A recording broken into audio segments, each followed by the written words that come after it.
ಗುರುರ್ಬ್ರಹ್ಮ ಗುರುರ್ವಿಷ್ಣು ಗುರುರ್ದೇವೋ ಮಹೇಶ್ವರಃ ಗುರು ಸಾಕ್ಷಾತ್ ಪರಬ್ರಹ್ಮ ತಸ್ಮೈ ಶ್ರೀ ಗುರವೇ ನಮಃ. ಧ್ಯಾನ ಮೂಲ ಗುರುಮೂರ್ತಿ ಪೂಜ್ಯ ಮೂಲ ಗುರುಪಾದ ಮಂತ್ರ ಮೂಲ ಗುರುವಾಕ್ಯಂ ಮುಕ್ತಿ ಮೂಲ ಗುರುಕೃಪಾ. ಶ್ರೋತ್ರಿಯ ಬ್ರಹ್ಮನಿಷ್ಠ ಸದ್ಗುರು ಬಸವಾನಂದರ ಪಾದಕಮಲಗಳಿಗೂ ಅವರ ಪ್ರತಿರೂಪದಂಥ ನಿಜಗುಣಪ್ಪನವರ ಪಾದಕಮಲಗಳಿಗೂ ನನ್ನ ದೀರ್ಘದಂಡ ಪ್ರಣಾಮಗಳನ್ನು ಸಲ್ಲಿಸುತ್ತಾ, ಸದ್ಗುರು ಮಾರ್ತಂಡ ಸಾಬಯ ಸದ್ಗುರುಗಳ ಪಾದಕಮಲಗಳಿಗೂ ಹಾಗೂ ರಾಯಪ್ಪ ಸದ್ಗುರುಗಳ ಪಾದಕಮಲಗಳಿಗೂ ನನ್ನ ದೀರ್ಘದಂಡ ಪ್ರಣಾಮಗಳನ್ನು ಸಲ್ಲಿಸುತ್ತಾ, ಗುರು ಸ್ವರೂಪರಾದಂಥ ನನ್ನ ಪತಿದೇವರಿಗೂ ಕೂಡ ನನ್ನ ದೀರ್ಘದಂಡ ಪ್ರಣಾಮಗಳನ್ನು ಸಲ್ಲಿಸುತ್ತಾ, ಮನದಲ್ಲಿ ಸ್ಮರಿಸಿಕೊಳ್ಳುತ್ತಾ, ತಮ್ಮೆಲ್ಲರಿಗೂ ವಂದಿಸುತ್ತಾ, ಇವತ್ತಿನ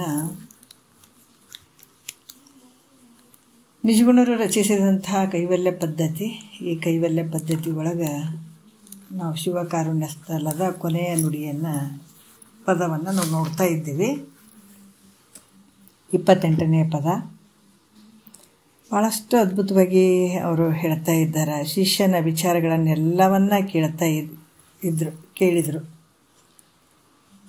ಮತ್ತು ಇಚ್ಛಾಶಕ್ತಿ ಜ್ಞಾನಶಕ್ತಿಗೆ ಕೇಳುವಂಥದ್ದು, ಜ್ಞಾನಶಕ್ತಿ ಮತ್ತು ಇಚ್ಛಾಶಕ್ತಿ ಹೇಳುವಂಥದ್ದು. ಪರಮಾತ್ಮ ಅಂದರೆ ಹಿಂಗದ ನೋಡವ ಅಂತ ಆತನ ಲಕ್ಷಣಗಳನ್ನೇ ಜ್ಞಾನಶಕ್ತಿ ಇಚ್ಛಾಶಕ್ತಿ ಹೇಳುವಂಥದ್ದು ವಿಚಾರಗಳು ನಿನ್ನೆ ಇದ್ದವು.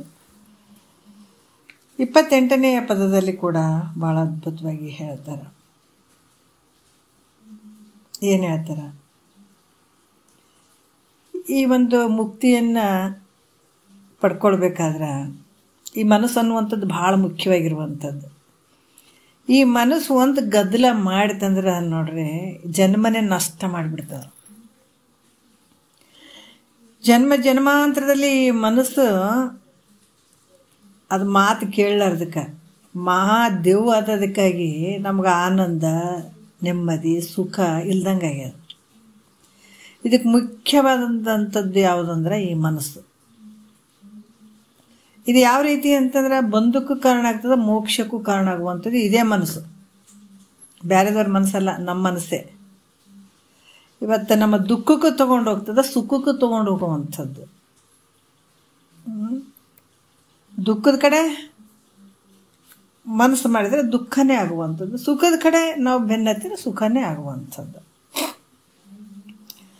ಅದಕ್ಕೆ ಈ ಮನಸ್ಸು ಅನ್ನುವಂಥದ್ದು ನೋಡ್ರಿ, ಅದು ಹಿಡಿದ್ರೆ ಅದು ಕೈಗೂ ಸಿಗುವಂಥದ್ದಲ್ಲ.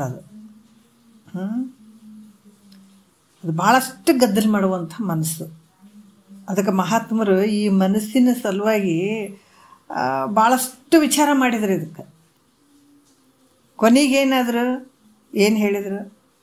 ಬ್ಯಾರೆ ಅದೇನವ್ವ ತಂಗಿ ಬ್ಯಾರೆ ಅದೇನ, ಮನಸ್ಸಿನ ಗದ್ದಲದಿಂದ ಕಡೆಗಾದೇನ. ಈ ಮನಸ್ಸು ಗದ್ದಲ ಏನಂದ್ರೆ, ಶರೀರ ಒಂದೇ ಕುಂತರೂ ಕೂಡ ಈ ಮನಸ್ಸು ಎಲ್ಲರ ಜೊತೆ ಗದ್ದಲ ಕಾಯ್ಕೊಂಡಿರ್ತದೆ ಒಂದು, ಹೌದಲ್ಲ? ಯಾಕಂತಂದ್ರೆ ಆ ರೀತಿ ಮಾಡುವಂಥ ಭಾಳ ಗದ್ದಲಕ್ಕೆ ತೊಗೊಂಡು ಹೋಗುವಂಥ ಈ ಮನಸ್ಸಿಗೆ ಮಹಾತ್ಮರು ಇದಕ್ಕೆ ಮರ್ಕಟ ಅಂತ ಹೇಳಿದರು. ನಾನಾ ರೀತಿಯಿಂದ ಹೇಳ್ಕೊಂಡು ಬಂದ್ರಿ. ಇದಕ್ಕೆ ಇಲ್ಲಿ ಕೂಡ ಈ ಮನಸ್ಸು, ಯಾಕಂದರೆ ಇದು ಮಾತು ಕೇಳಲಿಲ್ಲ ಅಂತಂದ್ರೆ ಭಾಳ ಕಷ್ಟ ನೋಡ್ರಿ. ಅದಕ್ಕೆ ನಾವು ಇಂಥ ದೊಡ್ಡ ಆನಂದವನ್ನು ಪಡ್ಕೊಳ್ಬೇಕು, ಆ ಸ್ಥಿತಿಯಲ್ಲಿ ನಾವಿರಬೇಕು ಅಂತಂದಾಗ ಈ ಮನಸ್ಸು ಭಾಳ ಮುಖ್ಯ ಆಗ್ತದೆ ನಮಗೆ. ಕ್ಷಮೆಯಿಂದ ಮುಕುತಿ ಸಾಧನ ಪೆರತುಂಟೆ ಅಂತ ಹೇಳ್ತಾರೆ. ಆ ಮನಸ್ಸನ್ನು ನಾವು ಹತೋಟಿಗೆ ಇಟ್ಕೊಳ್ಳುವಂಥದ್ದು, ಅಂತರ್ಮುಖ ಮಾಡಿಕೊಳ್ಳುವಂಥದ್ದು. ಈ ಮನಸ್ಸೇ ಒಂದು ಅಂತ ಆನಂದಕ್ಕೆ ನಾವು ಹೋಗ್ಬೇಕಾದಾಗ ಈ ಮನಸ್ಸು ಒಂದು ಬಹಳಷ್ಟು ಈ ಸಾಧನೆ ಅನ್ನುವಂಥದ್ದು ಈ ಮನಸ್ಸು. ಅದಕ್ಕೆ ಕ್ಷಮೆಯಿಂದ ಮುಕುತಿ ಸಾಧನ ಪೆರತುಂಟೆ ಅಂತ ಹೇಳ್ತಾರೆ. ಈ ಮನಸ್ಸನ್ನು ಏಕಾಗ್ರ ಮಾಡ್ಕೊಳ್ಳೋದ್ರಿಂದ, ಯಾಕೆ ಇಲ್ಲಿ ನಾವು ಕೂತ್ಕೊಂಡಿರ್ತೀವಿ, ನಮ್ಮ ಮನಸ್ಸು ಅಶಾಂತಿಯಿಂದ ಕೂಡಿತ್ತು ಅಥವಾ ಚಂಚಲವಾಗಿತ್ತು, ಕೇಳಬೇಕಂದ್ರೆ ನೀವು ವಿಚಾರಗಳು ತಲೆಗೆ ಹತ್ತುತ್ತವೇನಂದ್ರೆ ಇಲ್ಲ. ಈ ಮನಸ್ಸು ಗದ್ದಲಕ್ಕೆ ಬಿದ್ದಾಗ ಈ ವಿಚಾರಗಳು ಹೋಗಂಗಿಲ್ಲ. ಶರೀರನ ಇಲ್ಲೇ ಕೂಡಿಸಿರ್ತದ, ನಾನಾ ರೀತಿಯಿಂದ ಯೋಚನೆ ಮಾಡಕ್ಕೆ ಹೋಗಿಬಿಡ್ತದೆ. ಅಂದಾಗ ಈ ವಿಚಾರಗಳು ತಾಗಂಗಿಲ್ಲ. ಅದಕ್ಕೆ ಈ ಮನಸ್ಸಿಗೆ ಮೆಲ್ಲಕ ತಿಳಿಸಿ ಹೇಳಿ ಹತೋಟಿಗೆ ಇಟ್ಕೊಳ್ಳೋದು. ಅದರ ಶರೀರದ ಜೊತೆನೆ ಮನಸ್ಸಿರುವಂಥದ್ದು, ಗುರುವಾಕ್ಯವನ್ನು ಕೇಳುವಂಥದ್ದು, ಅದು ಸಮಾಧಾನ ನೆಮ್ಮದಿಯಿಂದ ಏಕಾಗ್ರ ಭಾವದಿಂದ ಇರಬೇಕಾಗ್ತದೆ ಈ ಮನಸ್ಸು. ಮುಕ್ತಿ ಅನ್ನುವಂಥದ್ದು ಅಂದ್ರೆ ಏನು ದೊಡ್ಡ ಪ್ರಮಾಣದಾಗ ನಾವು ಪೂಜೆ ಪುರಸ್ಕಾರ ಹಿಂಗೆ ಮಾಡಿದಾಗ ಮುಕ್ತಿ ಆಗುವಂಥದ್ದು, ಎಲ್ಲೋದು ಹುಡುಕಿ ತರುವಂಥದ್ದು ಇದು ಅಲ್ಲವೇ ಅಲ್ಲ. ನೀವು ಮುಕ್ತಿಯನ್ನು ಪಡ್ಕೊಳ್ಬೇಕಾಗಿತ್ತು, ಪರಮಾತ್ಮನ ಸಾಕ್ಷಾತ್ಕಾರ ನಿನಗೆ ಆಗಬೇಕಾಗಿತ್ತು, ಸದಾಕಾಲ ಆನಂದವಾಗಿ ನೀ ಇರಬೇಕಾಗಿತ್ತು, ಜನನ ಮರಣ ದುಃಖದಿಂದ ಬಿಡುಗಡೆ ಆಗಬೇಕಾಗಿತ್ತು ಅಂತಂದರೆ ಇದೇ ಮನಸ್ಸನ್ನು ನೀವು ಏಕಾಗ್ರ ಮಾಡ್ಕೊಳ್ಬೇಕಾಗ್ತದೆ, ಮನಸ್ಸನ್ನು ಹತೋಟಿಗೆ ತಗೊಳ್ಬೇಕಾಗ್ತದೆ. ಅದಕ್ಕೆ ಇಲ್ಲಿ ಮಹಾತ್ಮರು ಭಾಳ ಚಂದ ಹೇಳ್ತಾರೆ, ಮುಕ್ತಿಯನ್ನು ಪಡ್ಕೊಳ್ಬೇಕಾದ್ರೆ ಈ ಮನಸ್ಸು ಭಾಳ ಮುಖ್ಯವಾಗಿರುವಂಥದ್ದು. ಅದಕ್ಕೆ ಈ ಮನಸ್ಸನ್ನು ಒಂದು ಕೋಗಿಲಿಗೆ ಹೋಲಿಸಿದ್ದಾರೆ. ಭಾಳಷ್ಟು ಮಹಾತ್ಮರು ಈ ಕೋತಿ ಅನ್ನುವಂಥದ್ದಕ್ಕೆ ಮರ್ಕಟ ಅಂದರೆ ಕೋತಿ ಥರ ಈ ಮನಸ್ಸು ಒಂದು ಕಡೆ ಕುಂದ್ರಂಗಿಲ್ಲ ಈ ಮನಸ್ಸು ಅನ್ನುವಂಥದ್ದಕ್ಕೆ ಹೇಳಿದ್ದಾರೆ. ಇಲ್ಲಿ ಕೂಡ ನಿರ್ಗೊಂಡ್ರು ಭಾಳ ಚಂದ ಹೇಳ್ತಾರೆ. ಯಾವ ರೀತಿ ಹೇಳ್ತಾರೆ ಅಂದ್ರೆ, ಈ ಮನಸ್ಸು ಅನ್ನುವಂಥದ್ದು ಒಂದು ಕೋಗಿಲಿಗೆ ವರ್ಣಿಸಿದ್ದಾರೆ. ಅದಕ್ಕೆ ಒಂದು ಹಿತದ ಉಪದೇಶಗಳನ್ನು ಮಾಡ್ತಾರೆ ಮನಸ್ಸಿಗೆ. ಏನು ಹೇಳ್ತಾರೆ 28ನೇ ಪದ ನೋಡ್ರಿ. ಕೋಗಿಲೆ ಚೆಲ್ಲುವ ಕೋಗಿಲೆ, ಮುದ್ದು ಕೋಗಿಲೆ, ಜಾಣ ಕೋಗಿಲೆ. ಈ ಮನಸ್ಸಿಗೆ ಕೋಗಿಲೆ ಅಂತ ಹೇಳ್ತಾರೆ ಅವರು. ಕೋಗಿಲೆ ನೀ ಹೆಂಗಿದಿ, ಭಾಳ ಸುಂದರವಾಗಿದೆ, ನೀ ಭಾಳ ಚಂದಿದೆ. ಯಾಕಂದ್ರೆ ಇದು ಯಾಕಂತಂದ್ರೆ ನೀನು ಭಾಳ ಚಂದಿದೆ, ನೋಡಕ್ಕೆ ಸುಂದರವಾಗಿರುವಂಥದ್ದು ನೀನು ಅಂದರೆ ಮುದ್ದು ಮಾಡ್ತಾರೆ ಕೋಗಿಲೆಗೆ. ಮತ್ತು ಎಲ್ಲರ ಪ್ರೇಮಕ್ಕೆ ಪಾತ್ರನಾಗಿರುವಂಥ ಕೋಗಿಲೆ ನೀನು. ಕೋಗಿಲೆ ಅದು ಕೂಗಿದ್ರೆ ಯಾರಿಗೇನು ಬೇಡ ಅಂತದನ್ನು, ಎಷ್ಟು ಚಂದ ಕೂಗಕತ್ತದ ನೋಡ್ರಿ ಅಂತೀವಿ ಅಲ್ಲ. ಆ ರೀತಿ ಆ ಕೋಗಿಲೆ ಎಲ್ಲರ ಒಂದು ಪ್ರೇಮಕ್ಕೆ ಪಾತ್ರ ಹೆಂಗಾಗ್ಯದ, ಅದ್ರಾಗ ನೀನು ಕೂಡ ಎಲ್ಲರ ಒಂದು ಪ್ರೇಮಕ್ಕೆ ಪಾತ್ರನಾಗಿರುವಂಥದ್ದಿದೆ. ಅದಕ್ಕೆ ನೀನು ಭಾಳ ಬುದ್ಧಿವಂತ ಕೋಗಿಲೆಪ್ಪ ಅಂತ ವರ್ಣನೆ ಮಾಡ್ತಾ ಇದ್ದಾರೆ. ಯಾಕೆ ಕೋಗಿಲೆಗೆ ಹೋಲಿಸಿ ಹೇಳಿದ್ದಾರೆ ಅಂದ್ರೆ, ಮತ್ತು ಇನ್ನೂ ಕೆಲವರು ಈ ಮನಸ್ಸನ್ನು ಗಿಳಿಗೂ ಕೂಡ ಹೋಲಿಸಿದ್ದಾರೆ. ಗಿಳಿಗೆ ಮಹಾತ್ಮರು ಹೇಳ್ತಾರಪ್ಪ, ಈ ಮನಸ್ಸನ್ನುವಂಥ ಈ ಮನವೆಂಬ ಮರ್ಕಟವನ್ನು ತಾಳಲಾರೇನೋ ದೇವ ಅಂತ ಹೇಳುವಂಥದ್ದು. ಯಾಕಂದ್ರೆ ಈ ಮನಸ್ಸನ್ನುವಂಥದ್ದು ಒಂದು ಮರ್ಕಟಿಗೂ ಹೋಲಿಸಿದ್ದಾರೆ. ಮರ್ಕಟ ಅಂದ್ರೆ ಮಂಗನಿಗೆ. ಇಲ್ಲಿ ಮಾತ್ರ ಒಂದು ಪಕ್ಷಿಗೆ ಹೋಲಿಸ್ಯಾರ ನೋಡ್ರಿ, ಕೋಗಿಲೆಗೆ ಹೋಲಿಸಿದ್ದಾರೆ ನಿಜಗೊಂಡ್ರು. ಯಾಕಂದ್ರೆ ಪಕ್ಷಿ ಕೂಡ ಭಾಳ ಚಂಚಲ ಸ್ವಭಾವ ಇರ್ತದೆ. ಅದಕ್ಕೂ ಪಕ್ಷಿ ಕೂಡ ಮಹಾ ಚಂಚಲ ಸ್ವಭಾವದಿಂದ ಕೂಡಿರ್ತದೆ. ಅದಕ್ಕಾಗಿ ಒಂದು ಗಿಡದಲ್ಲಿ ಅದು ಒಂದೇ ಕಡೆ ಕೂಡ್ತದೆ ಏನಂದ್ರೆ ಕೂಡಂಗಿಲ್ಲ, ಹರಿದಾಡ್ತಾ ಇರ್ತದೆ. ಒಂದು ಗಿಡದಿಂದ ಇನ್ನೊಂದು ಗಿಡಕ್ಕೆ, ಇನ್ನೊಂದು ಗಿಡದಿಂದ ಇನ್ನೊಂದು ಗಿಡಕ್ಕೆ. ಅದ್ರಂಗ ಈ ಮನಸ್ಸು ಕೂಡ ಹೆಂಗೈತಪ್ಪ ಅಂತಂದ್ರೆ, ವಿಷಯಗಳಲ್ಲಿ ಒಂದು ವಿಷಯದಿಂದ ಒಂದು ವಿಷಯಕ್ಕೆ ಆರುವಂಥದ್ದು. ಈಗ ಶಬ್ದ, ಸ್ಪರ್ಶ, ರೂಪು, ರಸಗಂಧ. ಶಬ್ದದಲ್ಲಿ ಅಲ್ಲಿ ಸುಖ ಐತೆ, ಅಲ್ಲಿ ಸುಖ ಐತೆ ಅಂತ ಅಲ್ಲಿ ಹೋಗುವಂಥದ್ದು, ಅದಕ್ಕೂ ಅಲ್ಲಿ ಸುಖ ಆಗಂಗಿಲ್ಲ. ಮತ್ತು ಸ್ಪರ್ಶಕ್ಕೆ ಬರುವಂಥದ್ದು, ಅಲ್ಲಿ ಸುಖ ಆಗಂಗಿಲ್ಲ. ರುಚಿಗೆ ಬರುವಂಥದ್ದು, ಅಲ್ಲಿ ಸುಖ ಆಗಂಗಿಲ್ಲ. ಹಂಗೆ ಒಂದು ಕಡೆ ನಿಲ್ಲಲಾರ್ದ ಹಲವಾರು ಕಡೆ ಹರಿದಾಡ್ತಾ ಇರುವಂಥ ಈ ಮನಸ್ಸು. ಯಾಕಂದ್ರೆ ಪರಮಾತ್ಮನ ತಲೆ ಎತ್ತಿ ನೋಡಿದ ಕಡೆ ಆ ಕಡೆ ನೋಡಿದಂಥ ಮನಸ್ಸಿದು. ಹೇಳೋದು ಪರಮಾತ್ಮ ಯಾಕೆ ಹಿಂದೆ ಬಂದಿದ್ದಾವೆ, ಕಥೆಗಳು ಬಂದಿದ್ದಾವೆ. ಈ ಮನಸ್ಸಿಗೆ ನೋಡೋಣ, ಸಮಾಧಾನ ಯಾವಾಗ ಆಗ್ತದೆ ನೋಡೋಣ ಅಂತ ಹೇಳಿಬಿಟ್ಟು ಈ ಲೋಕದ ಎಲ್ಲ ಭೋಗ ವಸ್ತುಗಳನ್ನು ತೋರಿಸಿದ ಪರಮಾತ್ಮ, ಒಂದು ಬಿಟ್ಟಿಲ್ಲ. ಆದರೆ ಇದಕ್ಕಿಂತ ಮ್ಯಾಲಿಂದ ಇನ್ನೊಂದು ಏನೈತಂತ ಪರಲೋಕದ ಎಲ್ಲನೂ ತೋರಿಸಿದ. ಅದಕ್ಕಿಂತ ಏನು ಎಲ್ಲವನ್ನ ತೋರಿಸಿದ ನೋಡ್ರಿ. ಕೈಲಾಸ ತೋರಿಸಿದ, ಬ್ರಹ್ಮಲೋಕ ತೋರಿಸಿದ, ಎಲ್ಲವನ್ನ ತೋರಿಸಿದ. ಆದರೂ ಕೂಡ ಇದಕ್ಕಿಂತ ಇನ್ನೊಂದೇನು, ಇದಕ್ಕಿಂತ ಇನ್ನೊಂದೇನು. ಕಡೆಗೆ ಅದು ಪರಮಾತ್ಮನ ಒಂದು ಏನು ಈ ಕೈ ಭುಜದ ಮೇಲೆ ಬಂದು ಕೂತ್ಕೊಂಡ್ರು ಕೂಡ ಆ ಕಡೆ ಈ ಕಡೆ ನೋಡಿತು. ಕೊನೆಗೆ ತಲೆ ಮೇಲೆ ಹತ್ತಿಗೆ ಆ ಕಡೆ ನೋಡಕತ್ತಂತ. ಅಷ್ಟಾದ್ರೂ ಸಮಾಧಾನ ಆಗಲಿಲ್ಲ ನೋಡ್ರಿ ಮನಸ್ಸಿಗೆ. ಅದಕ್ಕೆ ಇಲ್ಲಿ ಹೇಳುವಂಥ ಉದ್ದೇಶ ಅಂತಂದ್ರೆ, ಒಂದು ವಿಷಯದಿಂದ ಇನ್ನೊಂದು ವಿಷಯಕ್ಕೆ ಆರುವಂಥ ಈ ಮನಸ್ಸು.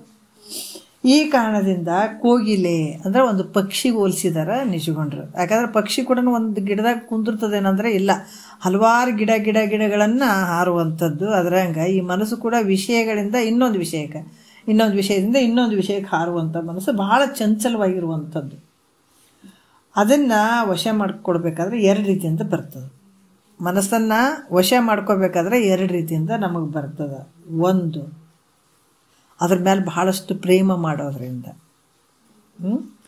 ಮನಸ್ಸಿಗೆ ಬಹಳಷ್ಟು ಪ್ರೀತಿ ಮಾಡುವಂಥದ್ದು, ಪ್ರೇಮ ಮಾಡುವಂಥದ್ದು ಒಂದು ರೀತಿಯಿಂದ ಅದನ್ನು ಏನಂದ್ರೆ ವಶ ಮಾಡ್ಕೊಳ್ಳಿಕ್ಕೆ ಬರ್ತದೆ. ಇನ್ನೊಂದು ಬಲಾತ್ಕಾರದಿಂದ ನೋಡ್ರಿ, ಬಲಾತ್ಕಾರದಿಂದ ಅದನ್ನು ವಶ ಮಾಡ್ಕೊಳ್ಳಿಕ್ಕೆ ಆಗ್ತದೆ. ಈ ಎರಡು ರೀತಿಯಿಂದ ಒಂದು ಬಲಾತ್ಕಾರದಿಂದ ಮನಸ್ಸನ್ನು ಹತೋಟಿಗೆ ತೊಗೊಳ್ಳಿಕ್ಕೆ ಬರ್ತದೆ, ವಶ ಮಾಡ್ಕೊಳ್ಳಿಕ್ಕೆ ಬರ್ತದೆ. ಒಂದು ಅದ್ರ ಮೇಲೆ ಪ್ರೇಮ ಮಾಡಿ ಹತೋಟಿಗೆ ತೊಗೊಳ್ಳಿಕ್ಕೆ ಬರ್ತದೆ. ಇನ್ನೊಂದು ಎರಡು ರೀತಿಯಿಂದ ಆ ಮನಸ್ಸನ್ನು ನಾವು ಹತೋಟಿಗೆ ತೊಗೊಳ್ಳಿಕ್ಕೆ ಸಾಧ್ಯತೆ, ವಶಕ್ಕೆ ತೊಗೊಳ್ಳಿಕ್ಕೆ ಸಾಧ್ಯ ಆಗ್ತದೆ. ಮತ್ತು ಅದು ಹಾಗೆ ಬಿಟ್ಟರೆ ನಿನ್ನ ತೊಗೊಂಡೋಗಿ ಎಲ್ಲೆಲ್ಲೋ ಒಗೆದು ಬಿಡ್ತದೆ. ಆ ಮನಸ್ಸನ್ನು ಹಿಡ್ಕೊಳ್ಳೇಬೇಕು, ಅದನ್ನು ಹತೋಟಿಗೆ ವಶಪಡಿಸ್ಕೊಳ್ಬೇಕಾಗ್ತದೆ. ಅದಕ್ಕೆ ಹೆಂಗಂದ್ರೆ ಅಟಮಾರಿ ಹುಡುಗನನ್ನು ಹೊಡೆದು ಬಡಿದು ಅಂಜಿಕೆ ಹಾಕಿದ್ರು ಕೂಡ ತನ್ನ ಮಾತು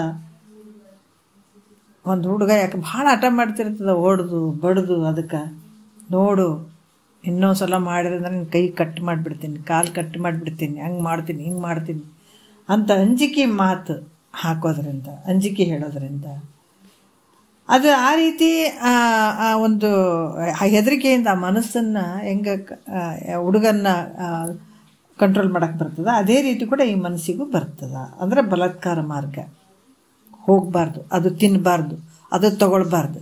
ಈ ಮನಸ್ಸಿಗೆ ಹೇಳುವಂಥದ್ದು ನಾವೆಲ್ಲ ಹೋಗ್ತೀವಿ ಜಗ್ಮಗ್ ನೋಡ್ರಿ.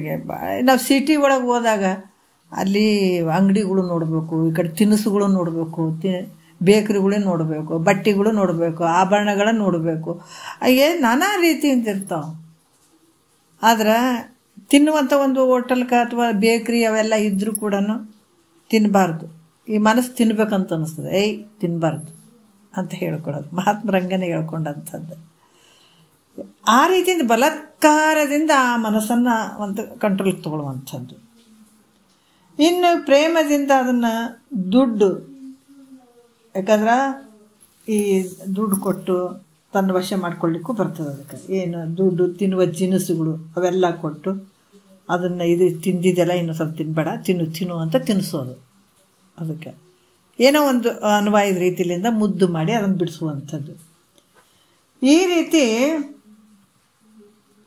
ಇಲ್ಲಿ ಕೂಡ ನಿಜಗೊಂಡ್ರೆ ಏನು ಮಾಡ್ತಾರೆ, ಯಾಕಂದ್ರೆ ಮನಸ್ಸಿಗೆ ಬಲಾತ್ಕಾರದಿಂದ ಅದನ್ನು ಹತೋಟಿಗೆ ತೊಗೊಳಕ್ಕೆ ಹೋದ್ರೆ ಅದು ಏನಂದರೆ ಸಿಟ್ಟು ಮಾಡಿಕೊಂಡು, ಅಂದರೆ ಸೆಟ್ಕೊಂಡು ತನ್ನ ಕೈ ವಶ ಆಗಲಿಕ್ಕಿಲ್ಲ ಅಂತ ಹೇಳಿ ಅದನ್ನು ಪ್ರೇಮದಿಂದ ವಶ ಮಾಡಿಕೊಳ್ಬೇಕು ಅಂತ ಹೇಳಿಬಿಟ್ಟು ಈ ಪ್ರಕಾರ ಇವರು ಮಾಡ್ತಾರೆ. ಯಾಕಂದ್ರೆ ಇನ್ನೊಂದ್ಸಲ ಕೆಲವು ಹುಡುಗರು ಜಾಸ್ತಿ ಹೊಡೆಯೋದು ಬೇಡ, ಇನ್ನೂ ಜಾಸ್ತಿ ಆಟ ಮಾಡ್ತಾವಲ್ಲ, ಹಂಗೆ ಮಾಡೋದು ಬೇಡ. ಮೆತ್ತಗೆ ಮಾತಾಡಿ, ಒಳ್ಳೆ ರೀತಿಯಿಂದ ಮಾತಾಡಿ ಆ ಮಗುವಿಗೆ ಹೆಂಗೆ ಸಮಾಧಾನ ಮಾಡ್ತಾನೆ ಅದೇ ರೀತಿ ಕೂಡ ಈ ಮನಸ್ಸಿಗೂ ಕೂಡ ಪ್ರೇಮದಿಂದ ವಶ ಮಾಡಿಕೊಳ್ಳುವಂಥದ್ದಕ್ಕಾಗಿ ಈ ಪ್ರಕಾರ ಈ ಸಂಬೋಧನೆ ಮಾಡಿದ್ದಾರೆ ಕೋಗಿಲೆ ಅಂತ. ಯಾಕಂದ್ರೆ ನಿನ್ನ ರೂಪ ಮಹಾ ಸುಂದರವಾಗಿರುವಂಥದ್ದು, ಸುಂದರವಾದ ರೂಪ ಇರುವುದರಿಂದಲೇ ನಿನ್ನನ್ನೆಲ್ಲರೂ ಪ್ರೀತಿಸ್ತಾರ ಅನ್ನುವಂಥದ್ದು. ಮತ್ತು ನೀನು ಜಾಣ ಇದಿ, ಬುದ್ಧಿವಂತನಾಗಿದಿ, ನೀನು ಹೀಗಿದ್ದು ನೀನು ಏನು ಮಾಡಿದಿ, ಭಾಳ ಸುಂದರ ರೂಪ ಐತಿ ನಿನಗೆ, ನಿನ್ನನ್ನು ಅದಕ್ಕೆ ಎಲ್ಲರೂ ಪ್ರೀತಿ ಮಾಡ್ತಾರೆ, ಒಳ್ಳೆ ಮಾತು ಅಲ್ಲ. ಮತ್ತು ನೀ ಭಾಳ ಜಾಣ ಇದಿ, ಬುದ್ಧಿವಂತನಾಗಿರುವಂಥವನು, ನೀನು ದುಷ್ಟರ ಸಂಘ ಮಾಡಿದಿ. ಯಾಕಂದ್ರೆ ನೀನು ಯಾವತ್ತೂ ದುಷ್ಟರ ಸಂಘನೇ ಮಾಡಿದಂಥವು ಯಾವುದು. ಯಾಕಂದ್ರೆ ದುಷ್ಟ ಸಂಘಗಳಂದ್ರೆ ಗೊತ್ತಾಗ್ತದೆ ನಮ್ಮಲ್ಲೇ ಇರುವಂಥ ಒಂದು ಈ ಇಂದ್ರಿಯಗಳಾಗಿರ್ಬೋದು, ಅರಿಷಡ್ ವರ್ಗಗಳಾಗಿರ್ಬೋದು, ಇವೆಲ್ಲವನ್ನು ಇಂಥ ಒಂದು ದುಷ್ಟರ ಸಂಘ ಮಾಡಿರ್ತಿದೆ ಅಂದಮೇಲೆ ಇಲ್ಲಿ ಅದನ್ನು ಬಿಟ್ಟು ಶಿಷ್ಟರ ಸಂಘವನ್ನು ಮಾಡು ಎಲ್ಲ ಬಂತು. ಯಾಕಂದರೆ ಯಾರು ತಮ್ಮನ್ನು ತಾವು ತಿಳ್ಕೊಳಂಗಿಲ್ಲ, ಮಹಾತ್ಮರ ದೃಷ್ಟಿಯಿಂದ ದುಷ್ಟರೇ ಅಂತಾರೆ ಅವರು. ಈ ದುಷ್ಟರ ಸಂಘ ಅಂತಂದ್ರೆ ನಾವು ಯಾರಿಗೇನು ಹೊಡೆದು ಬಡ್ದು ಹಂಗಿಂಗಂತ ಅಲ್ಲ. ಇಲ್ಲಿ ಯಾವಾಗ ಇದು ಪರಮಾತ್ಮಗೆ ಭಾಷೆ ಕೊಟ್ಟು ಬಂದು ತನ್ನನ್ನು ತಾನು ಮರೆತು ಇದು ಅನಾತ್ಮ ವರ್ಗಗಳ ಜೊತೆ ಬೆರೆತು ಈ ವಿಷಯ ಭೋಗಗಳನ್ನು ಅನುಭವಿಸುವಂಥವರೇ ದುಷ್ಟರು ಇಲ್ಲಿ. ಅದಕ್ಕೆ ಇಂಥವರ ದುಷ್ಟ ಸಂಘವನ್ನು ಮಾಡಿರುವಂಥವ್ ನೀನು ಇದನ್ನು ಬಿಟ್ಟು ಶಿಷ್ಟರ ಸಂಘವನ್ನು ಮಾಡು. ಯಾಕಂದರೆ ಶಿಷ್ಟರ ಸಂಘ ಮಾಡಿದ್ರೆ ನಿನಗೆ ಆನಂದ ಐತೆ.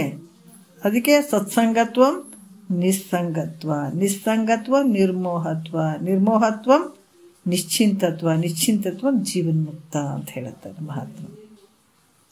ಯಾವಾಗ ಅಂಥ ಒಂದು ಸಜ್ಜನರ ಸವಾಸ ಮಾಡಿದೆ, ಶಿಷ್ಟರ ಸಂಘವನ್ನು ಮಾಡಿದೆ ಅಂದ್ರೆ ನಿನಗೆ ಅಂಥ ಆನಂದವನ್ನು ಆಗ್ತದೆ. ಆದರೆ ದುಷ್ಟ ಸಂಘದಿಂದ ಏನಾದ ನಿನಗೆ ದುಃಖನೇ ಐತೆ. ಅದು ಹೇಳ್ತಾರಲ್ಲ, ಯಾರ ಸಂಸಾರವನ್ನು ನಂಬಿ ನಂಬಿ ನಂಬಿ ಸಾಯ್ತಾವ, ಅವು ಏನು ಮಾಡ್ತಾವ, ಗುರುನಾಥ ನಿನಗೇನಾರ ಒಂದು ಇಂಥ ಮಂತ್ರ ನಮಃ ಶಿವಾಯ ಅಂತ ಕೊಟ್ಟಿರ್ತಾನೆ, ಅದನ್ನು ತಿಳ್ಕೊಳ್ಳುವಂಥದ್ದು, ದಿನ ಪ್ರತಿ ದಿವಸ ಶ್ರವಣ ಮನನ ನಿಧಿಧ್ಯಾಸ ಮಾಡ್ತಾ ಇರುವಂಥದ್ದು. ಹೌದಾ? ಹೆಂಗೆ ಸ್ಕೂಲಿಗೆ ಮಕ್ಕಳಿಗೆ ಶಾಲೆಗೆ ಹೆಸರು ಹಚ್ಚಿದ ತಕ್ಷಣ ಮಕ್ಕಳು ದಿನ ಶಾಲೆಗೆ ಹೋಗ್ಬೇಕು, ಬರೀಬೇಕು, ಹೋಮ್ವರ್ಕ್ ಬರೀಬೇಕು, ಓದಬೇಕು, ಬರೀಬೇಕು. ಅದೇ ಗುಂಗಿನಲ್ಲಿ ಇಡೀ ಒಂದು ವರ್ಷ ಮಾಡಿ ಕೊನೆಗೆ ಎಕ್ಸಾಮ್ ಅಂತ 3 ತಾಸಿನ ಪರೀಕ್ಷೆ ಕೊಟ್ಟು ಅವಾಗ ಪಾಸ್ ಆಗ್ಯಾನ ಫೇಲ್ ಆಗ್ಯಾನ ಅಂತ ನಮ್ಗೆ ಗೊತ್ತಾಗ್ತದೆ. ಪಾಸ್ ಆದ್ರೆ ಖುಷಿ ಆಗ್ತಾನೆ, ಫೇಲ್ ಆದ್ರೆ ದುಃಖ ಪಡ್ತಾನೆ. ಇಲ್ಲಿ ನಮ್ಮ ಹಣೆ ಬರುಗಳು ಹಂಗೆ ಅದಾವ. ಏನು ಗುರುನಾಥನ ಒಂದು ಉಪದೇಶವನ್ನು ತೊಗೊಂಡ್ರ ನಂತರ ನಾವು ಶಾಲೆಗೆ ಓದಂಗಿದು, ದಿನ ಓದಿ ಬರೆದು ದಿನ ಓದುವಂಥದ್ದು, ಬರೆಯುವಂಥದ್ದು, ತಿಳ್ಕೊಳ್ಳುವಂಥದ್ದು, ಮನನ ಮಾಡುವಂಥದ್ದು. ಓದುವಂಥದ್ದು ಅಂದರೆ ಗುರುವಾಕ್ಯವನ್ನೇ ಕೇಳುವಂಥದ್ದು, ಅದನ್ನು ಮನನ ಮಾಡುವಂಥದ್ದು, ನಿಧಿಧ್ಯಾಸನಕ್ಕೆ ಬರುವಂಥದ್ದು. ಬಂದಾಗ ಮುಂದೆ ಇದ್ರ ಪರೀಕ್ಷೆ ಇರ್ತದೆ. ಇದ್ರ ಪರೀಕ್ಷೆ ಒಂದು ಪರೀಕ್ಷೆ ಇರ್ತದೆ. ಪರೀಕ್ಷೆ ಅಂದರೆ ನಾವು ಜಜ್ಜಿಗೂ ನಮ್ಗೆ, ಯಾಕಂದ್ರೆ ಕೊನೆಗಾಲದಲ್ಲಿ ಇದ್ರ ಪರೀಕ್ಷೆ ನಡೆಯುವಂಥದ್ದು ಇರ್ತದೆ. ಈ ಒಂದು ಬ್ರಹ್ಮಜ್ಞಾನವನ್ನು ಇದೇ ಒಂದು ಶರೀರ ಇರುವ ಮಟ್ಟನೇ ಇದ್ರ ಪರೀಕ್ಷೆ ನಮಗೆ ಫಲಿತಾಂಶ ಗೊತ್ತಾಗ್ಬಿಡ್ತದೆ. ಯಾಕಂದರೆ ನಾವು ಜೀವನ ಮುಕ್ತರಂತ ಆಗಿಬಿಟ್ಟಾಗ ಆನಂದನೇ ಅದರಲ್ಲಿ ಪಾಸ್ ಆದಂಗೆ. ಹಾಗಾಗಿ ಇಲ್ಲಿ ಕೂಡ ಸುಮ್ಮನೆ ಆಗ್ತದೆ ನೀ ಬ್ರಹ್ಮಜ್ಞಾನ ಇಲ್ರಿ, ನಾವು ಕೇಳಂಗಿಲ್ರಿ, ನಾವು ಭಾಳ ಒಳ್ಳೆಯವ್ರು ಅದೇವ್ರಿ ಅನ್ಕೊಂಡು ಕುಂದ್ರು ಮನ್ಯಾಗ ನಿನಗೆ ಯಾರು ಬೇಡ ಅಂತಾರೆ, ಕೇಳಂತಾರೆ. ಇಲ್ಲಿ ಬಂದು ಬೇರೆ ಬೇರೆದಕ್ಕೆ ಯಾವ್ದು ಕರಿಬೋದು ಮಾಡ್ಬೋದು. ಬ್ರಹ್ಮಜ್ಞಾನಕ್ಕೆ ಅದು ನಿನಗೆ ಬರಬೇಕು. ನೀ ಬಂದ್ರೆ ನಿನಗೈತಪ್ಪ. ಯಾರೇ ಗುರು ಕರೆದು ಬರ್ರಿ ಹೇಳ್ರಿ ಅಂತಾರೇನ, ಕೇಳ್ರಿ ಅಂತಾರೇನಂದ್ರೆ ಕೇಳಂಗಿಲ್ಲ. ಗುರುನಾಥ ಒಂದು ಕನ್ನಡಿ ಇದ್ದಂಗೆ ನೋಡ್ರಿ, ಒಂದು ಕಡೆ ಕನ್ನಡಿ ಕುಂತಿರ್ತದೆ, ಕನ್ನಡಿ ಎಲ್ಲೋ ಒಂದು ಕಡೆ ಮೂಲೆಗೆ ಇರ್ತದೆ. ನಾವು ಹೆಂಗೆ ಅದೀವಿ, ನಮ್ಮ ಅಂದ ಚಂದ ನೋಡ್ಕೊಳಕ್ಕೆ ಕನ್ನಡಿ ಮುಂದೆ ನಿಂತಿರ್ತೀವಿ.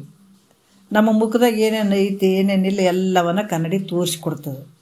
ಅದ್ರಂಗೆ ಮುಮುಕ್ಷುಗಳು ನಮಗೆ ದುಃಖ ಐತಪ್ಪ, ಹಂಗೈತಿ ಹಿಂಗೈತಿ ಅಂತ ಅವ್ರಿಗೆ ದುಃಖದಿಂದ ಕೂಡಿದಾಗ ಗುರುನಾಥನ ಹತ್ರ ಹೋದಾಗ ಆತ ನಿನಗೇನೇನು ಆಗ್ಯದ ಏನೇನಿಲ್ಲ ಅದಕ್ಕೆ ಪರಿಹಾರ ನೋಡಪ್ಪ ಕನ್ನಡಿ ತೋರಿಸ್ತದೆ. ಇದು ಕಪ್ಪು ಐತಿ ನೋಡು, ಇಲ್ಲೇ ಐತೆ ಹಿಂಗೈತೆ ಅಂತ ನಮ್ಮ ಮುಖ ನಾವು ಹೆಂಗೆ ನೋಡಿಕೊಂಡು ಹೆಂಗೆ ಅದೀವಂತ ಗೊತ್ತಾಗ್ತದೋ.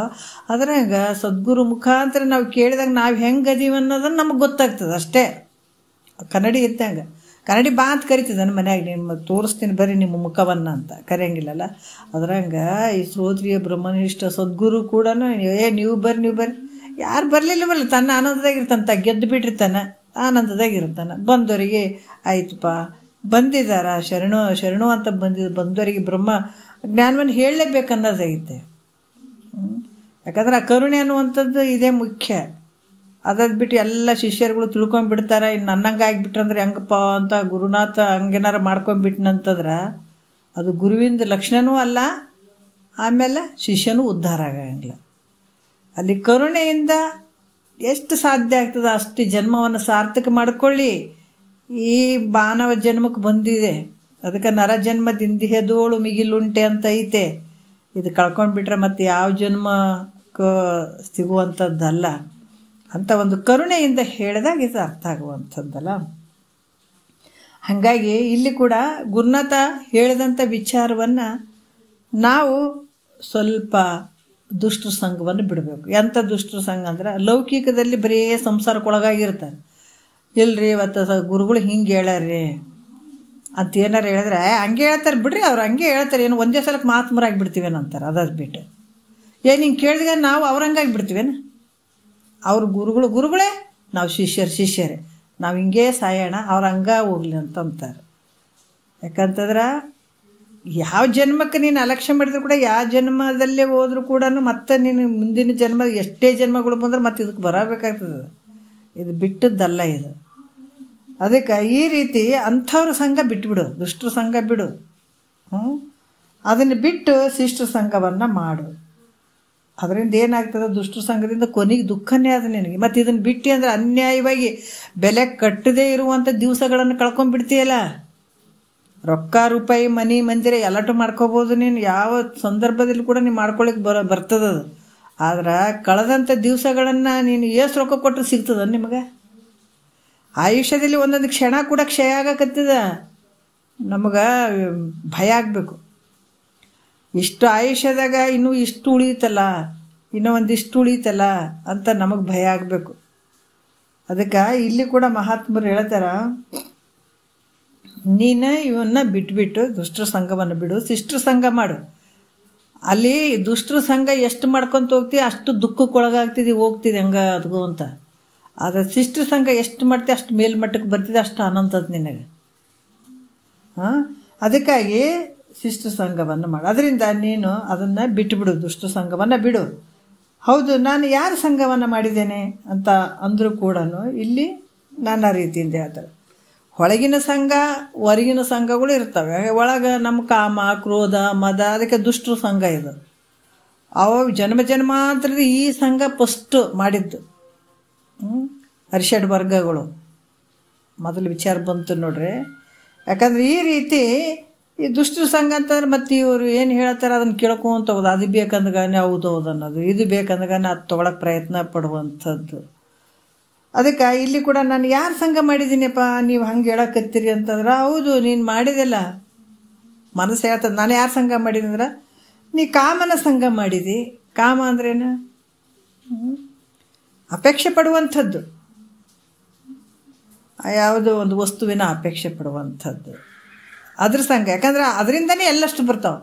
ಫಸ್ಟ್ ಕಾಮ ಅನ್ನುವಂಥದ್ದು, ಅದು ಬೇಕು. ಅದು ಸಿಗದೆ ಇದ್ದಾಗ ಈತ ಎದ್ದು ಬಿಡ್ತಾನೆ. ಯಾರು? ಕ್ರೋಧ. ಮತ್ತು ಸಿಕ್ಕಿತು ಅಂದಾಗ ನಾನಾ ರೀತಿಯಿಂದ ಬರ್ತದೆ. ಕಾಮ, ಕ್ರೋಧ, ಮದ, ಲೋಭ, ಮೋಹ ಇವೆಲ್ಲ ಬರ್ತವೆ. ಅದಕ್ಕೆ ಮೊದಲು ಕಾಮನ ಸಂಘ ಬಿಟ್ಟು ಅಂತಂದ್ರೆ ಇವೆಲ್ಲ ಯಾವ ನಿನಗೆ ಕಷ್ಟ ಕೊಡೋಂಗಿಲ್ಲ. ಹಾಗಾಗಿ ಕಾಮನ ಸಂಘವನ್ನು ಮಾಡ್ತಿದ್ದೆಲ್ಲ, ಏ ಮನಸ್ಸೇ ಇದನ್ನು ಬಿಡುಪ ಅಂತ ಹಿತವಚನ ಹೇಳಕತ್ತಾರೆ ಮನಸ್ಸಿಗೆ. ನೋಡ್ರಿ ಹೆಂಗದ.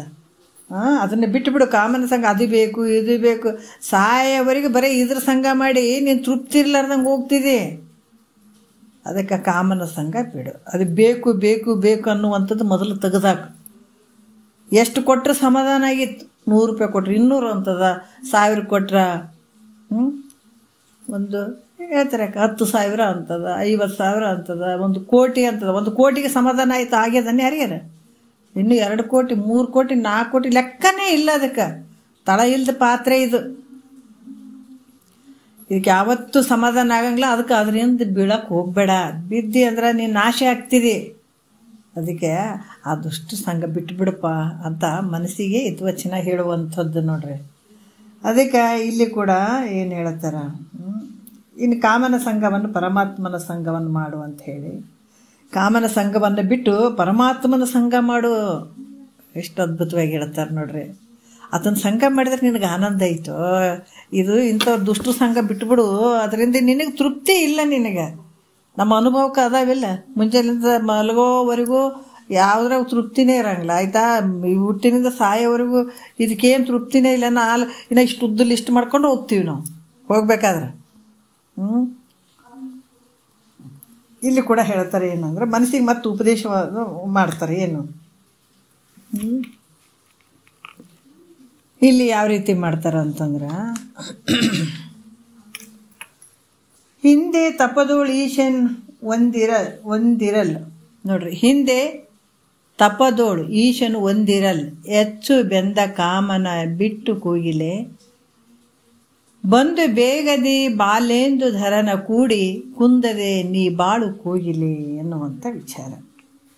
ಹಿಂದೆ ಕೋಗಿಲೆ ಅಂದರೆ ಹೇ ಮನಸ್ಸೇ, ಲೇ ಮನಸ್ಸೇ, ಹಿಂದ ಪರಮಾತ್ಮನ ತಪಸ್ಸು ಮಾಡೋದರಲ್ಲಿ ಯಾಕಂದರೆ ಅಲ್ಲಿ ತೊಡಗಿರುವಂಥದ್ದು.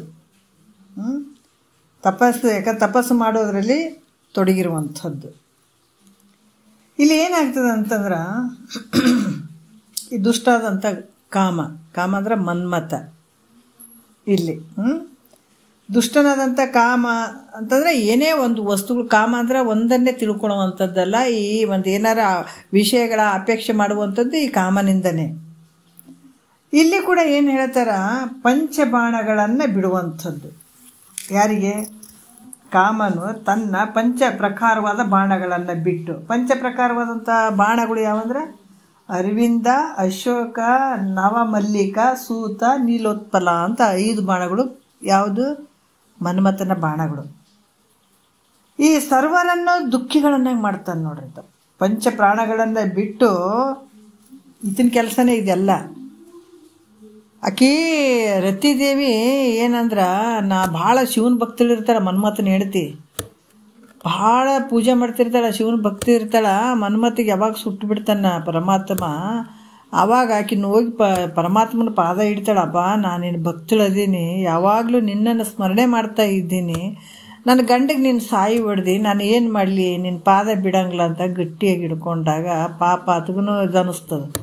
ಅನಿಸಿ ಏನು ಮಾಡ್ತಾನ, ಇಲ್ಲ ನಿನ್ನ ಗಂಡನ್ನ ನಾನೀಗ ಸತ್ತಿದ್ದಾನ, ಮತ್ತೆ ನಾನು ಏನು ಮಾಡೋಕ್ಕಾಗಲ್ಲ, ಆದ್ರೆ ನಿನ್ನ ಗಂಡ ಇರ್ತಾನೆ, ಶರೀರದಿಂದ ಇರೋಂಗಿಲ್ಲ, ಆದರೆ ಎಲ್ಲರ ಮನಸ್ಸಿನಲ್ಲಿರ್ತಾನ ಅಂತ ಹೇಳ್ತಾನಂತ ಕಾಮ. ಹಾಗಾಗಿ ಈತ ಏನು ಮಾಡ್ತಾನಂದ್ರೆ ಎಲ್ಲರ ಮನಸ್ಸಿನಾಗ ಇದ್ದುಕೊಂಡು ತನ್ನ ಬಾಣಗಳನ್ನು ಬಿಡ್ತಾನೆ. ಎಲ್ಲರ ಕಾಮನ ಬಾಣಗಳಿಗೆ ಒಳಗಾದಂಥವ್ರು ಎಲ್ಲರೂ, ಆತನ ಬಿಟ್ಟು ಯಾರಿಲ್ಲ, ಎಲ್ಲರೂ ಆತನ ಕಾಮನ ಬಾಣಕ್ಕೆ ಒಳಗಾದಂಥವ್ರು. ಅದರಲ್ಲಿ ಸುಖ ಆಗ್ತದೇನೆ ಆತನ ಬಾಣಕ್ಕೆ ಒಳಗಾದಂಥವ್ರು, ದುಃಖನೇ ಅದರಲ್ಲಿ. ಆತ ದುಃಖವನ್ನೇ ಮಾಡ್ತಾನೆ. ಅದರಂತೆ ಇಲ್ಲಿ ಹೇಳ್ತಾರೆ, ಹಿಮ ಪರ್ವತದಲ್ಲಿ ತಪಸ್ಸಿಗೆ ಕೂತ್ಕೊಂಡಂಥ ಪರಮಾತ್ಮನ ಮೇಲೆ ಈತ ಬಾಣವನ್ನು ಬಿಟ್ಟು ಆತನ ಮನಸ್ಸನ್ನು ವಿಚಲಿತಗೊಳಿಸಿದಂಥದ್ದು ಈತ ಕಾಮ. ಅದರಿಂದ ಪರಮಾತ್ಮ ಅದಕ್ಕೆ ಸುಟ್ಟು ಬಿಡುವಂತಾರೆ. ಯಾಕಂದ್ರೆ ಅಂಥ ಪರಮಾತ್ಮನ ಮನಸ್ಸನ್ನೇ ವಿಚಲಿತ ಮಾಡಿದಂಥ ಕಾಮ ಆಯ್ತ ಮನ್ಮಥ. ಇಂಥವನ ಸಂಘವನ್ನು ನೀನು ಮಾಡಿದಿ ಹೇಳ್ದೆ. ಯಾಕಂದರೆ ನಿನಗೆ ಅರಿವಿಲ್ಲ, ಇಷ್ಟು ಜನ್ಮ ಜನ್ಮಾಂತರ ಇವನ್ ಸಂಘ ಮಾಡಿಕೊಂಡೇ ದುಃಖ ಐತಪ್ಪ, ನಾನು ಸತ್ತಿನಪ್ಪ, ಸಾಯ್ತೀನಿ, ನನಗೆ ಕಷ್ಟ ಐತೆ, ಹಂಗೈತೆ ಹಿಂಗೈತೆ ಅಂತ ಹೊತ್ಕೊಂತ ಕುಂತಿದ್ದಿ. ಅದಕ್ಕೆ ಮುಖ್ಯವಾಗಿ ನೀನು ದುಃಖ ಎಲ್ಲಿ ಆಗ್ಯದಂದ್ರೆ ಈ ದುಷ್ಟನ ಸಂಘ ಮಾಡಿದ್ದೀನಿ ನೀನು. ನೋಡ್ರಿ ಎಷ್ಟು ಚಂದ ತಿಳಿಸ್ತಾರೆ ಅವರು. ಅದಕ್ಕೆ ನಾವು ಮೂಲ ದುಃಖಗಳನ್ನು ಗೊತ್ತಿಟ್ಕೊಳ್ಬೇಕು, ಎಲ್ಲಿ ಶುರುವಾಗ್ಯದ ಇಲ್ಲಿ ಅಂತ. ಇದಕ್ಕೆ ಚಂದ ವಚನ ಹೇಳತ್ತಾರೆ ನೋಡಿ. ದುಷ್ಟನ ಸಂಘ ಮಾಡಿದಿ, ಅದಕ್ಕೆ ನಿನಗೆ ದುಃಖ ಆಗ್ಯದಿದು. ಅವನ ಸಂಘವನ್ನು ಮೊದಲು ಬಿಡು. ಹಂಗಾದ್ರೆ ಆತನ ಸಂಘ ಬಿಡು ಹೇಳ್ತಾರೆ ನೋಡ್ರಿ ತಾಯಿ ತಂದೆ. ಅಂಥ ದುಷ್ಟ ಸಂಘ ಮಾಡಬೇಡಪ್ಪ, ಮಾಡಿದ್ರೆ ನಿನಗೆ ಭಾಳ ಕಷ್ಟ ಅದಪ್ಪ, ಮುಂದೆ ಅವ್ರು ಸರಿ ಇಲ್ಲ ಅಂತ ನಾವು ತಾಯಿ ತಂದೆ ಮಕ್ಕಳಿಗೆ ಹೇಳ್ತೀವಿಲ್ಲ. 1 ಸಲ ಅಲ್ಲ 2-3 ಸಲ ಹೇಳುತ್ತೀವಿ. ಒಂದು ಕೇಳಿ ಅಪ್ಪ ಅಮ್ಮ ಚಂದ ಹೇಳಕತ್ತಾರಪ್ಪ ನಿಜ ಅಂತ ತಿಳ್ಕೊಂಡು ಆ ಪ್ರಕಾರವಾದ್ನಂದ್ರೆ ಅದು ಸುಖವಾಗಿರ್ತಾನೆ ಮುಂದೆ. ಅವ ಹಂಗೆ ಹೇಳ್ತಾವ, ನಾನು ಹಿಂಗೆ ಮಾಡ್ತೀನಿ, ಅವೇನು ಹೇಳ್ತಾವಂತಿತ್ತ ಹೋದನಂದ್ರೆ ತಾಯಿ ತಂದೆ ಮುಂದೆ ಅವನು ಕಷ್ಟಪಡ್ಬೇಕಾಗ್ತದೆ ಬೇಕಾದಷ್ಟು ಮೀರಿದವರು. ಅದಕ್ಕೆ ಇಲ್ಲಿ ಕೂಡ ಹೇಳ್ತಾರ, ನೀನು ಅಂಥ ದುಷ್ಟನ ಸಂಘ ಬಿಡು, ಅವನ ಸಂಘವನ್ನು ಬಿಡು. ಹಾಗಂದ್ರೆ ನಾನು ಯಾರ ಸಂಘವನ್ನು ಮಾಡಲಿ ಅಂತ ಕೇಳಿದಾಗ, ಅಲ್ಲ ಹೌದು ನೀ ದುಷ್ಟನ ಸಂಘ ಬಿಡು ಅಂತಿದ್ದು, ಮತ್ತೆ ಯಾರು ಸಂಘ ಮಾಡಲಿ ನಾನು ಅಂತ ಏನಾರು ಕೇಳಿದ್ರ, ಅದು ಅಂದ್ರೆ ಬಾಲಚಂದ್ರನನ್ನು ಧಾರಣ ಮಾಡಿದಂಥ ಚಂದ್ರನನ್ನು ಧಾರಣ ಮಾಡಿದನಿಲ್ಲ ಯಾರು? ಪರಮಾತ್ಮನ ಸಂಘ ಮಾಡಪ್ಪ. ನೋಡ್ರಿ ಆ ಮನಸ್ಸಿಗೆ ಹೇಳ್ತಾರ, ಆ ಸಂಘ ಬಿಡು, ಅದ್ರಾಗ ಏನೈತಿ ಹೇಳು. ಇಷ್ಟು ಜನ್ಮಾಂತರದ ಈ ವಿಷಯಗಳಲ್ಲಿ ಸುಖ ಐತಂತ ಬಂದಿದೆಯಲ್ಲ, ಒಂಥರ ನಿನ್ನ ಸುಖ ಐತಪ್ಪ ಅಂತ ಖುಷಿಯಿಂದ ಇದೆ. ನೀನು ಭೋಗಿಸಿಲ್ಲ ಅಂತಲ್ಲ, ಬೇಕಾದಷ್ಟು ಇಹಲೋಕದ್ದು ಪರಲೋಕದ ನೀನು ಎಲ್ಲ ವಿಷಯಾದಿಗಳನ್ನು ಭೋಗಿಸ್ಕೊಂತ ಬಂದಿದೆ. ಆದರೆ ಇವಾಗ ಏನಾರು ತೃಪ್ತಿ ಐತೆ ನಿನಗೆ? ಇಲ್ಲಲ್ಲ. ಅದಕ್ಕೆ ಇನ್ನು ಮೇಲೆ ಬಿಟ್ಬಿಡು, ಅದ್ರ ಹಿಂದೆ ಹೋಗ್ಬೇಡ ನೀನು, ಅದರ ದಾರಿ ಬಿಟ್ಬಿಡು. ನೀನು ಬಿಟ್ಟು ಪರಮಾತ್ಮನ ದಾರಿ ಹಿಡಿ, ಪರಮಾತ್ಮನ ಸಂಘ ಮಾಡು. ಅದಕ್ಕೆ ಇಲ್ಲಿ ಕೂಡ ಈ ರೀತಿಯಿಂದ ಪರಮಾತ್ಮನ ಸಂಘ ಮಾಡು. ನನ್ನ ಪರಮಾತ್ಮನ ಸಂಘ ಮಾಡ್ತೀನಿ ಖರೆ, ಆದ್ರೆ ಆತ ನಾನು ಕರ್ಕೊಳ್ತಾನೋ ಇಲ್ಲೋ ಅಂತ ಅಂದರೆ ನಾನೇನು ಮಾಡಲಿ? ಅವಾಗ ಹೌದು ನೀ ಹೇಳ್ದಂಗೆ ನಾ ಪರಮಾತ್ಮನ ಸಂಘ ಮಾಡ್ತೀನಪ್ಪ, ಆತ ನನ್ನನ್ನು ಕರ್ಕೊಳ್ತಾನೆ ಇಲ್ಲ, ಯಾರಿಗೆ ಗೊತ್ತು? ಮತ್ತು ನಾನು ಹೆಂಗೆ ಆತನ ಸಂಘ ಮಾಡಲಿ ಅಂತಂದ್ರೆ ಇಲ್ಲಿ ಹೇಳ್ತಾರ ನೋಡು, ಮಹಾಪಾಪಿಯಾಗಿದ್ದ ಚಂದ್ರನನ್ನು, ಚಂದ್ರನ ಚಲೋ ಹೊತ್ನಾಗ ಹೋಗಿ ಮ್ಯಾಲೆ ಕುಂತ ನಾನು ಇಲ್ಲ, ಆತ ಒಂದು ಗುರುಪತ್ನಿಯನ್ನು ಮೋಹದಲ್ಲಿ ಇದ್ದದಕ್ಕಾಗಿ ಆತಗೆ ಶಾಪ ಆಗಿಬಿಡ್ತು, ಹಾಗಾಗಿ ಆತನ್ನು ಇಟ್ಕೊಂಡನಲ್ಲಿ.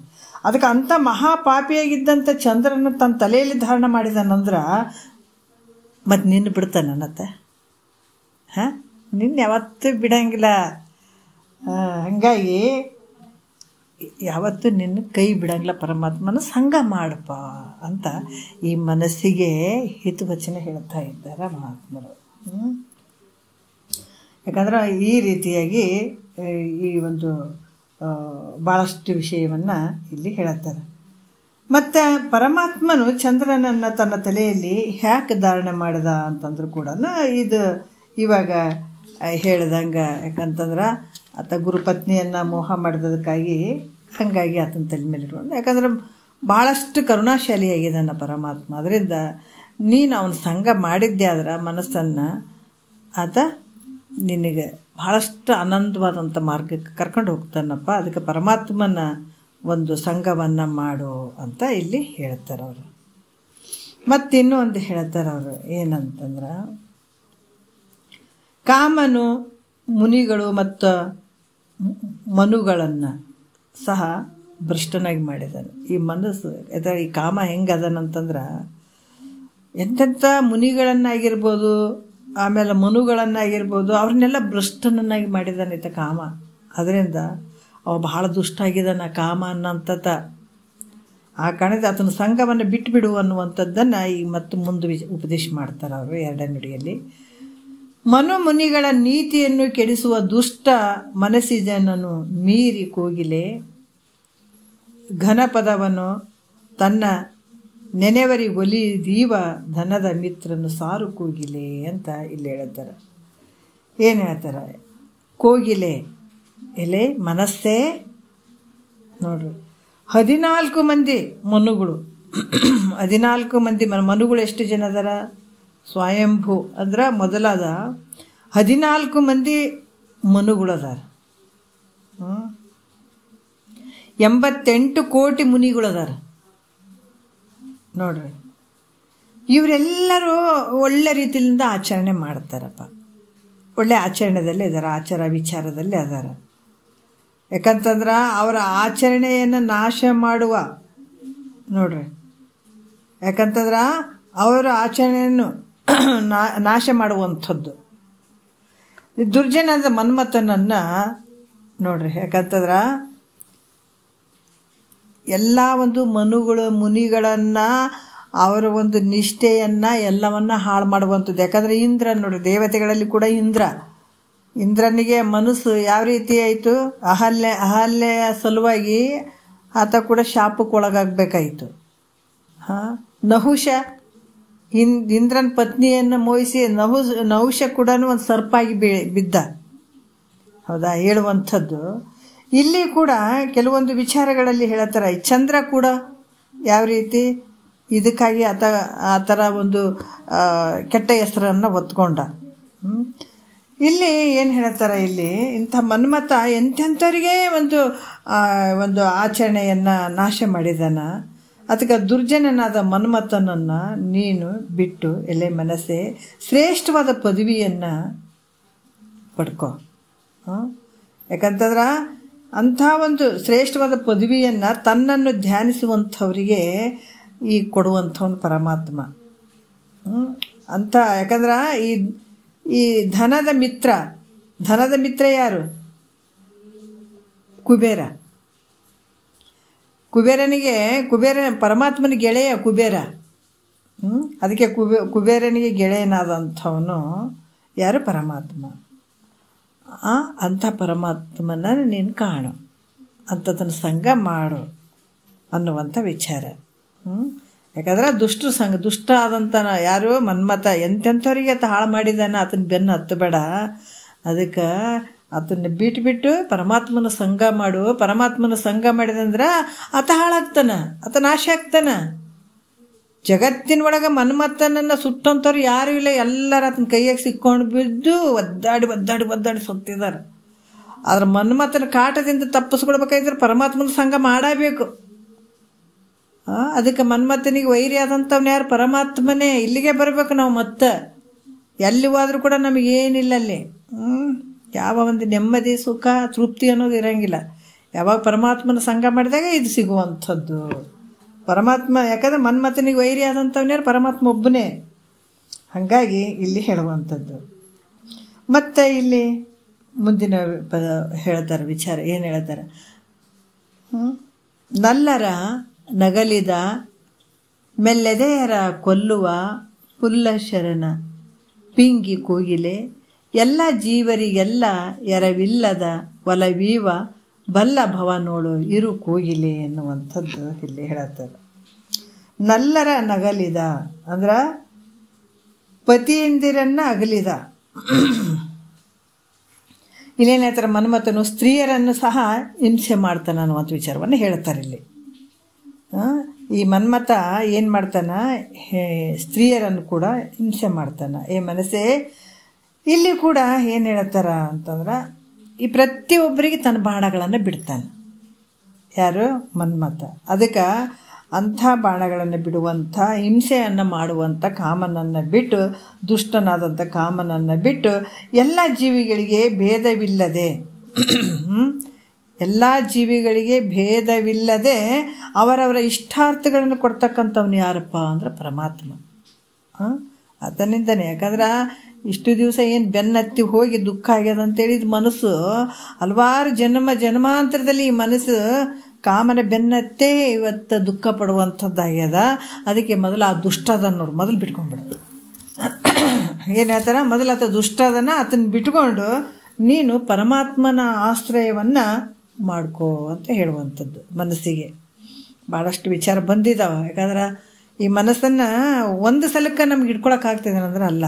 ಇದು ಕ್ರಮವಾಗಿ ಇದನ್ನು ಹತೋಟಿಗೆ ತೊಗೊಳ್ಬೇಕು. ಇದು ಹೆಂಗ್ರಿ ಒಂದೇ ಸಲಕ್ಕೆ ಬರೋಂಗಿಲ್ಲಲ್ಲ ಅಂತ ಭಾಳಷ್ಟು ಜನ ಹೇಳ್ತಾರೆ. ಏನು ರೀ ಮನಸ್ಸು ಎಷ್ಟು ನಾವು ತಡ್ಕೊಳ್ಬೇಕಂತೀವ್ರಿ, ಕಂಗಾಗ್ತಿದ್ರಿ ಕಿಂಗಾಗ್ತಿದ್ರಿ ಅಂತ. ಯಾರು ಈ ಒಂದು ಪರಮಾರ್ಥದ ವಿಚಾರ ಸಂಸ್ಕಾರ ಇರ್ಲಾರ್ದವರು ಇದನ್ನು ಬಿಟ್ಟು ಕಡ್ಯಾಕ ನೋಡ್ರಿ ಹೆಂಗೆ ಈ ಮನಸ್ಸಿನ ಒಂದು ತಾಳಕ್ಕೆ ಕುಣಿದು ಇಡೀ ಜೀವನನೇ ಹಾಳು ಮಾಡ್ಕೋತಾರೆ. ಈ ಮನಸ್ಸು ಕಾಮನ ಸಂಘ ಮಾಡಿ ಅದು ಬೇಕು ಇದು ಬೇಕು ಅಂತ ಬೇಕು ಅನ್ನುವಂಥ ಆಸೆಗೆ ಇಡೀ ಜನ್ಮವನ್ನು ವ್ಯರ್ಥ ಮಾಡ್ಕೊಳ್ಳುವಂಥವ್ರು ಭಾಳಷ್ಟು ಜನ ಇದ್ದಾರೆ. ಅದಕ್ಕೆ ಮಹಾತ್ಮರು ಹೇಳ್ತಾರೆ, ಇದನ್ನು ಒಂದು ಸ್ವಲ್ಪ ಅದು ಒಂದು ಸಲಕ್ಕೆ ಸಿಗಂಗಿಲ್ಲ. ಇಲ್ರಿ ಎಷ್ಟು ಪ್ರಯತ್ನ ಮಾಡ್ತೀನಿ ಬರಂಗಿಲ್ಲ ಅಂತಲ್ಲ. ಪ್ರತಿ ದಿವಸ ಸ್ವಲ್ಪ ಒಂದು ಕುದುರೆಯನ್ನು ತಂದು ಕಟ್ಟಿದ್ದ.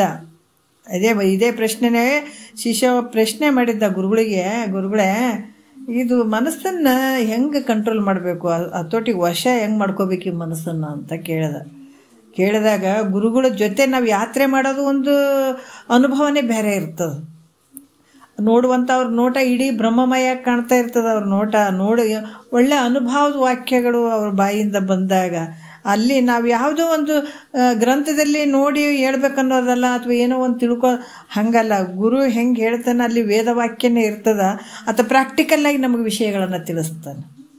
ಗುರುಗಳು ಸುಮ್ಮನೆ ಆದರೆ ಕೇಳಿದ್ರು, ಶಿಷ್ಯನ ಮಾತು ಕೇಳಿ ಗಪ್ಪಾದರು. ಹೋಗಿ ಒಂದು ಕಡೆ ಕೂತ್ಕೊಂಡ್ರು. ಯಾತ್ರೆ ಮಾಡ್ತಿದ್ರು ಗುರು ಶಿಷ್ಯರಿಬ್ಬರು. ಹೋಗಿ ಒಂದು ಗಿಡದ ಕೆಳಗೆ ಕೂತ್ಕೊಂಡ್ರು.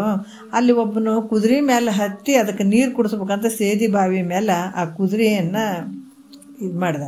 ನೀರು ಕುಡಿಸ್ಬೇಕು ಅದಕ್ಕೆ ಅಂತೇಳಿ ಒಂದು ನೀರು ಜಗ್ಗಿ ಒಂದು ಪುಟ್ಟಿಯಲ್ಲಿ ಹಾಕಿ ನೀರು ಕುಡಿ ಅಂತ ಆಯಿತು. ಕಟ್ಟಕ್ಕೆ ಏನಿರಲಿಲ್ಲ. ಅದು ಬಾಯಿ ಹಚ್ಚೋದು ಓಡೋಗ್ತಿತ್ತು. ಓಡೋದ್ಗಳನ್ನ ಏನು ಮಾಡ್ತಿದ್ದಾವೆ ಬಿಟ್ಟು ಕೇಸ್ ಮತ್ತೆ ಅದನ್ನ ಹೋಗಿ ತಂದು ಮತ್ತೆ ಅಲ್ಲಿ ಕುಡ್ಸಕ್ಕೆ ಹಚ್ತಿದ್ದ. ಮತ್ತೆ ಬಿಟ್ಟು ಹೋಗೋದು, ಮತ್ತೆ ಕುಡ್ಸಕ್ಕೆ ಹಚ್ಚೋದು. ಹಿಂಗೆ 7-8 ಸಲ ಮಾಡಿ ಕೊನೆಗೆ ಅದು ನಿಂತು ಕುಡಿಯಕತ್ತಿತ್ತಂತ ನೋಡ್ರಿ. ಹಾಗಾಗಿ ಅದನ್ನು ನೋಡ್ತಾ ಇದ್ರು ಗುರು ಶಿಷ್ಯರು. ಅವಾಗಂದ ಅದು ನೋಡಿದಿಲ್ಲ ಅಂತಂದ. ನೋಡಿದೆ ಗುರುಗಳೇ. ಹಂಗೆ ನೋಡಪ್ಪ, ನೀ ಏನು ಪ್ರಶ್ನೆ ಕೇಳಿದ್ದೀಗ ಮನಸ್ಸನ್ನು ಹೆಂಗೆ ಹತೋಟಿಗೆ ತೊಗೊಳ್ಬೇಕು, ವಶ ಮಾಡ್ಕೊಳ್ಬೇಕು ಅಂತಂದ್ರೆ ಒಂದು ಸಲಕ್ಕೆ ಈ ಮನಸ್ಸು ಅನ್ನೋದು ಕುದುರೆ ಇದ್ದಂಗೆ ನೋಡು. ಅದನ್ನು ಇಲ್ಲಿ ಏನೋ ಒಂದು ಪರಮಾತ್ಮನ ಒಂದು ಸ್ಮರಣೆ ಮಾಡಬೇಕು, ಏನೋ ಒಂದು ವಾಕ್ಯ ಕೇಳಬೇಕು, ಗುರುನಾಥನ ವಾಕ್ಯ ಕೇಳಬೇಕಂದ್ರೆ ಅದು ಸುಲಭವಾಗಿ ನಿನ್ನ ಕೈ ಸಿಗಂಗಿಲ್ಲ. ಆದರೆ ಅದನ್ನು ಕೂಡಿಸ್ಬೇಕು ಅಂತ ಹೇಳಿಬಿಟ್ರೆ ಪದೇ ಅದನ್ನು ತಂದು ಹಚ್ಚಿದಾಗ ಅದು ಆಟೋಮೆಟಿಕ್ ನಿನ್ನ ವಶ ಆಗಿಬಿಡ್ತದೆ ಮನಸ್ಸು. ಅಂದರೆ ಕ್ರಮೇಣ ಇವತ್ತು ಸ್ವಲ್ಪ ಹೊತ್ತು ಕೂಡಿಸೋದು, ಆನಂತರ ಇದಕ್ಕೆ ಹಂಗೆ ಹೇಳಿ ಹೇಳಿ ಹೇಳಿ ಕೂಡ್ಸ್ಕೊಂತ ಬಂದಾಗ ತನ್ನ ವಶ ಆಗುವಂಥದ್ದು ಈ ಮನಸ್ಸು. ಅದಕ್ಕೆ ಈ ರೀತಿಯಾಗಿ ನೀನು ಆ ದುಷ್ಟು ಸಂಘ ಬಿಡು. ಅದು ಬೇಕು ಇದು ಬೇಕಂತ ಮುಂಜಾನೆ ಎದ್ದುಗಂತ ಲಿಸ್ಟ್ ಹಾಕೋಬೇಡ, ಬಿಟ್ಬಿಡು. ಆ ಕಾಮನದ್ದು ಏನು ಅದನ್ನು ಬಿಟ್ಬಿಡು, ಬಯಸುವಂಥದ್ದು ಬಿಟ್ಬಿಡು, ಆಸೆ ಅನ್ನುವಂಥದ್ದು ಬಿಟ್ಬಿಡು, ಮೋಹ ಅನ್ನುವಂಥದ್ದು ಬಿಟ್ಬಿಡು. ಅದಕ್ಕೆ ಅದನ್ನ ಬಿಟ್ಟು ನಿನಗೆ ಎಷ್ಟು ಸಿಗ್ತದೆ ಅಷ್ಟರ ಮೇಲೆ ತೃಪ್ತಿ ಹೊಂದಬೇಕನ್ನುವಂಥದ್ದು ಮೊದಲು ಹೇಳ್ಕೊತ ಬಂದಿದ್ದಾರೆ. ಹಾಗಾಗಿ ಅದನ್ನು ಸಂಘ ಬಿಟ್ಬಿಟ್ಟು ನೀನೇನು ಮಾಡು, ಪರಮಾತ್ಮನ ಆಶ್ರಯವನ್ನು ಮಾಡಿಕೊಂಡಿದ್ದೆ ಆದರೆ ನಿನಗೆ ಆನಂದ ಐತೆ ಮುಂದೆ. ಅದಕ್ಕೆ ಜಗತ್ತಿನೊಳಗೆ ಯಾರ ಹತ್ರ ಹೋದ್ರೂ ಕೂಡ ದುಃಖನೇ ಐತಪ್ಪ. ಪರಮಾತ್ಮನ ಸಂಘ ಮಾಡು ಮೊದಲ. ಇಂಥ ಕಾಮ ಯಾವಾಗ ನಿನ್ನಿಂದ ಆತ ಹೋದ ಅಂತಂದ್ರೆ ನೀನು ಭಾಳ ಆನಂದವಾಗಿ ಬಿಡ್ತೀವಿ. ಅದಕ್ಕಾಗಿ ಪರಮಾತ್ಮ ಒಬ್ಬನೇ ನೋಡು, ಕಾಮನಿಗೆ ವೈರಿಯಾಗಿರುವಂಥ ಪರಮಾತ್ಮನ ಆಶ್ರಯ ಮಾಡ್ಕೊಂಡೆ ಅಂದರೆ ನೀನು ಸುಖ ಕಾಣ್ತಿದ್ದೀವಿ ಅಂತ ಮನಸ್ಸಿಗೆ ಹಿತವಚನೆ ಹೇಳುವಂಥದ್ದು ನಿಜಮಂಡ್ರು ಭಾಳ ಅದ್ಭುತವಾಗಿ ಹೇಳ್ತಾರೆ. ಮತ್ತು ಇನ್ನೂ 2 ನುಡಿ ಅದಾವ, ನಾಳೆ ನೋಡೋಣ. 1-2 ಮಾತು ಗುರುಗಳ ಪಾದಕ್ಕೆ ಅರ್ಪಿಸಿ ಹರವ.